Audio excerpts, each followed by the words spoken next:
দর্শক, আগামী নির্বাচন এবং গুম খুনের বিচার নিয়ে ভয়ঙ্কর ষড়যন্ত্র শুরু হয়ে গেছে।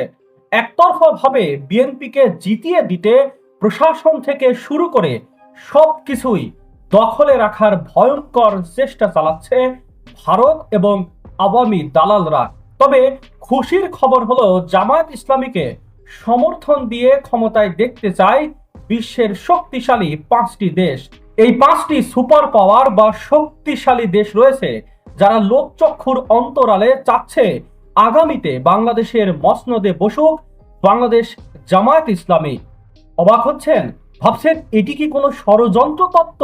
এই ভিডিওতে আমি প্রমাণ সহ দেখিয়ে দেব বিশ্বের 5টি প্রভাবশালী দেশ এখন জামায়াত ইসলামীকে ক্ষমতায় আনার জন্য উঠে পড়ে লেগেছে এবং নেপথ্যে তারা কি ধরনের ভয়ঙ্কর সব তৎপরতা চালাচ্ছে। তাদের কূটনৈতিক চাল এবং গোয়েন্দা রিপোর্টগুলো বিশ্লেষণ করলে এমন কিছু তথ্য বেরিয়ে এসেছে যা জানলে আপনি রীতিমতো অবাক হবেন।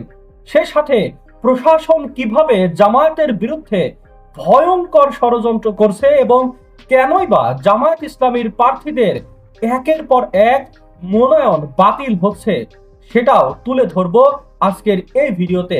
চলুন সেই মুখোশগুলো উন্মোচন করা যাক।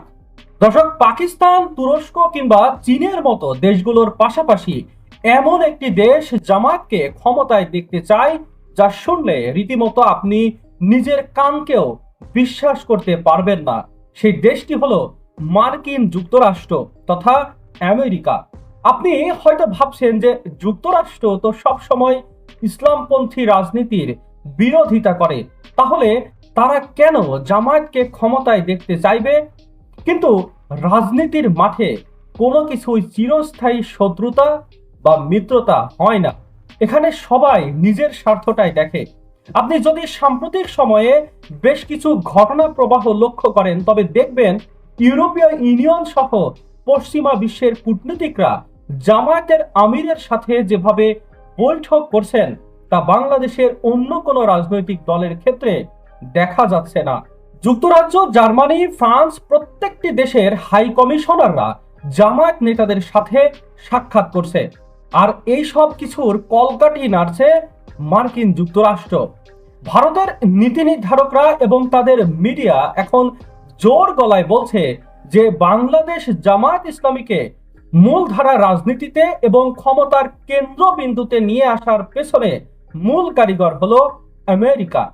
ভারত মনে করছে যুক্তরাষ্ট্র এই অঞ্চলে তাদের নিজস্ব এজেন্ডা বাস্তবায়ন করতে চায়, আর সেজন্য তাদের এমন একটি শক্তি দরকার যারা ভারতের ওপর নির্ভরশীল নয়। জামায়াতের আমির সম্প্রতি যুক্তরাজ্য এবং মার্কিন যুক্তরাষ্ট্র সফর করেছে। এই সফরগুলো কোনো সাধারণ সফর কিন্তু ছিল না। এই সফরগুলো ছিল মূলত পশ্চিমা বিশ্বের কাছে নিজেদের গ্রহণযোগ্যতা প্রমাণ করার মিশন এবং দৃশ্যত তারা সফল হয়েছে। আমেরিকা এবং পশ্চিমা বিশ্ব এখন জামায়াতকে আর আগের মতো উগ্রবাদী ট্যাগ দিচ্ছে না, বরং তারা তাদের সাথে ভালো সম্পর্ক তৈরি করার চেষ্টা করছে এবং তারা ইতিমধ্যে সফল হয়েছে। এর পেছনে কারণ হলো ভূ রাজনীতি। যুক্তরাষ্ট্র হয়তো চাচ্ছে বাংলাদেশে এমন একটি সরকার ক্ষমতায় আসুক যারা চীনের দিকেও খুব বেশি ঝুঁকবে না, আবার ভারতেরও পুরোপুরি নিয়ন্ত্রণে থাকবে না। এই ত্রিমুখী সমীকরণে জামায়াত তাদের জন্য একটা টেস্ট কেস হতে যাচ্ছে। দর্শক, পশ্চিমারা যখন দেখে যে একটা দলের জনসমর্থন আছে এবং তারা সুশৃঙ্খল, তখন তারা তাদের সাথে কাজ করতে আগ্রহী হয়। জামায়াত নেতাদের সাথে পশ্চিমা কূটনীতিকদের হাসি মুখের ছবি এবং ঘন ঘন বৈঠক সেই বার্তাই দিচ্ছে। ভারত এই বিষয়টি নিয়ে এখন চরম উদ্বিগ্ন। তারা মনে করছে তাদের দীর্ঘদিনের মিত্ররা যেমন যুক্তরাষ্ট্র এখন তাদের স্বার্থের বিরুদ্ধে গিয়ে বাংলাদেশে নতুন মেরুকরণ তৈরির চেষ্টা করছে। দর্শক, এই তালিকায় দ্বিতীয় অবস্থানে যে দেশটির নাম উঠে এসেছে সেটি হলো পাকিস্তান। এটি খুব একটা অবাক করার মতো বিষয় না হলেও কিন্তু এটি সাম্প্রতিক বিভিন্ন ধরনের যে কর্মকাণ্ড তা দেখে আমরা বেশ অবাক হয়েছি। পাকিস্তানের তৎপরতা সম্পর্কে ভারতের গোয়েন্দা সংস্থা একটা চাঞ্চল্যকর রিপোর্ট প্রকাশ করেছে। ভারতীয় গোয়েন্দারা মনে করছে আগে বাংলাদেশে ভারত যেভাবে একচ্ছত্র আধিপত্য বজায় রেখে ফাঁকা মাঠে গোল দিত, বর্তমান প্রেক্ষাপটে সেটি আর সম্ভব হচ্ছে না। ভারতকে টার্গেট করে এবং ভারতের প্রভাব বলয় থেকে বাংলাদেশকে বের করে আনার জন্য পাকিস্তানের গোয়েন্দা সংস্থা আইএসআই ঢাকায় বসে তাদের কার্যক্রম পরিচালনা করছে। তারা দাবি করছে পাকিস্তানের মূল লক্ষ্যই হচ্ছে যে কোনো মূল্যে জামায়াত ইসলামীকে বাংলাদেশে একটা শক্তিশালী অবস্থানে নিয়ে আসা। শুধু গোয়েন্দা রিপোর্ট নয়, দৃশ্যমান ঘটনাগুলো এই দাবির সপক্ষে বিভিন্ন প্রমাণ উপস্থাপন করছে। সাম্প্রতিক সময়ে পাকিস্তানের হাই কমিশনারের সাথে জামায়াত ইসলামীর আমিরের দফায় দফায় বৈঠক হয়েছে। কূটনৈতিক শিষ্টাচারের তোয়াক্কা না করে পাকিস্তানের ডেপুটি প্রাইম মিনিস্টার বা উপপ্রধানমন্ত্রী সরাসরি পাকিস্তান থেকে উড়ে এসে কোনো সরকারি দপ্তরে নয়, বরং সোজা চলে গেছে জামায়াতের আমিরের বাসভবনে।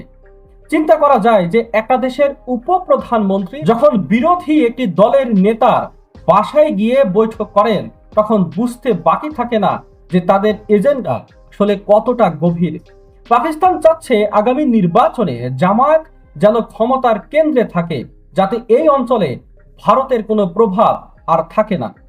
তৃতীয় যে দেশটির কথা না বললে নয় সেটি হলো তুরস্ক। তুরস্কের বর্তমান ক্ষমতাসীন দল এবং তাদের president Recep Tayyip Erdogan Jamaat ইসলামীর প্রতি সহানুভূতিশীল।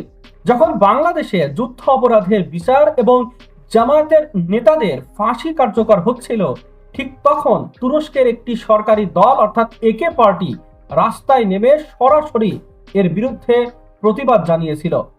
তুরস্ক সব সময় তারা জামায়াত ইসলামীকে নিজেদের মতাদর্শিক মিত্র বলেই মনে করে। বর্তমানে তুরস্কের হাই কমিশন নিয়মিতভাবে জামায়াত নেতাদের সাথে বৈঠক করছে। তারা বিভিন্ন পরামর্শ এবং কৌশলগত সহায়তাও দিয়ে যাচ্ছে। তুরস্ক চায় দক্ষিণ এশিয়ায় তাদের একটি বিশ্বস্ত মিত্র থাকুক এবং তাদের বিবেচনায় জামায়াত ইসলামী সেই শূন্য স্থানটি পূরণ করতে পারে। চতুর্থ যে দেশটির নাম এই তালিকায় রয়েছে সেটি হলো মিশর। যদিও মিশরের বর্তমান রাজনৈতিক প্রেক্ষাপট কিছুটা ভিন্ন, তবুও জামায়াত ইসলামীর নেতাকর্মীদের সাথে মিশরের একটা দীর্ঘদিনের ভালো সুসম্পর্ক রয়েছে। আন্তর্জাতিক পরিমণ্ডলে বিভিন্ন ইসলামিক মুভমেন্ট, এই মুভমেন্টগুলোর সাথে জামায়াতের যে সংযোগ, সেখানে মিশরের একটা বড় ভূমিকা থাকে। বিশ্লেষকরা বলছেন যে মিশর চায় বাংলাদেশে একটা ইসলামপন্থী দল ক্ষমতায় আসুক। তাদের এই মৌন সমর্থন বা সাইলেন্ট সাপোর্ট অনেক কিছুই বলে দেয়। দর্শক, পঞ্চম দেশটি হলো এশিয়ার সুপার পাওয়ার চীন। এই নামটি শুনলে অনেকেই নড়ে চড়ে বসবেন, কারণ চীনের সাথে ভারতের সম্পর্ক দা কুমড়োর মতো। চীন খুব ঠান্ডা মাথায় তাদের গুটি সাজায়। বেজিং খুব ভালোভাবে অ্যানালাইসিস করে দেখেছে যে বাংলাদেশে ভারতের প্রভাব কমাতে হলে এবং তাদের বেল্ট অ্যান্ড রোড ইনিশিয়েটিভ প্রোগ্রামকে আরো নিরাপদ রাখতে হলে ঢাকায় এমন একটি সরকার প্রয়োজন যারা ভারতের আজ্ঞাবহ দাসে পরিণত হবে না। চীন মনে করে বাংলাদেশের অন্য দলগুলো ক্ষমতায় এলে তারা ভারতের সাথে ভারসাম্যপূর্ণ সম্পর্ক বজায় রেখে চলার চেষ্টা করবে, কিন্তু জামায়াত ইসলামী যদি ক্ষমতায় আসে বা ক্ষমতার অংশীদার হয়, তবে সেটি ভারতের জন্য সবচেয়ে বড় মাথা ব্যথার কারণ হয়ে দাঁড়াবে। আর ঠিক এই জায়গাটাতেই চীনের স্বার্থ। সম্প্রতি চীন নজিরবিহীন একটি কাজ করেছে। তারা রাষ্ট্রীয়ভাবে জামায়াত ইসলামীর আমির সহ 8 জন শীর্ষ নেতাকে চীনে আমন্ত্রণ জানিয়েছে। সাধারণত চীন সরকার অন্য দেশের ক্ষমতাসীন দল ছাড়া বিরোধী দলের সাথে খুব একটা বৈঠক করে না, কিন্তু জামায়াতের ক্ষেত্রে তারা প্রোটোকল ভেঙে এই আমন্ত্রণ জানিয়েছে। চীন আনঅফিশিয়ালি জামায়াতকে সিগন্যাল দিয়ে রেখেছে যে তারা বোঝাতে চাচ্ছে যে যদি জামায়াত ক্ষমতায় আসার মতো পরিস্থিতি তৈরি হয় বা করতে পারে, তবে চীনের তরফ থেকে সব ধরনের অর্থনৈতিক এবং কৌশলগত সহযোগিতা অব্যাহত থাকবে।